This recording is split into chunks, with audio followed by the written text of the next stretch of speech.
আপোনালোকে জানেনে, যদি পাকিস্তানে আমাৰ ভাৰতৰ ওপৰত নিউক্লিয়াৰ বম প্ৰক্ষেপ কৰে, তেতিয়া আমাৰ কোনটো ছাইড বা কোনটো এলেকা নিউক্লিয়াৰ বমৰ পৰা ৰেডাৰৰ পৰা আঁতৰত থাকিব, বা নিউক্লিয়াৰ বম দিলে আমাক কোনো ক্ষতি কৰিব নোৱাৰিব।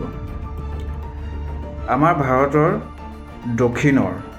দক্ষিণৰ গোটেইখিনি নহয়, তামিলনাডু, কেৰেলা আৰু যিখিনি পাৰ্ট আছে ৰামেশ্বৰম, এই পাৰ্টখিনি পাকিস্তানী নিউক্লিয়াৰ বম দিয়াৰ পিছতো ছেফ থাকিব।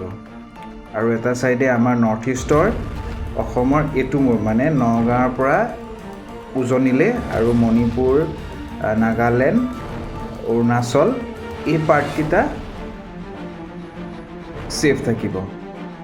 কাৰণ পাকিস্তানৰ নিউক্লিয়াৰ বম যিটো মানে হায়েষ্ট ৰেঞ্জ আছে সেইটো হ'ল 2000 কিলোমিটাৰ, আৰু মই কোৱা জেগাকেইটা 2000 কিলোমিটাৰতকৈ বেছি, মানে 2200-2300 কিলোমিটাৰ। আমাৰ যদি চাবলৈ যায়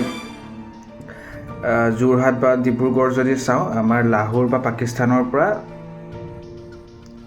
2400-2500 কিলোমিটাৰমান আঁতৰত আছে, আৰু ইফালে ঠিক তেনেকৈ তামিলনাডু, কেৰেলাও 2500 কিলোমিটাৰমান আঁতৰত আছে।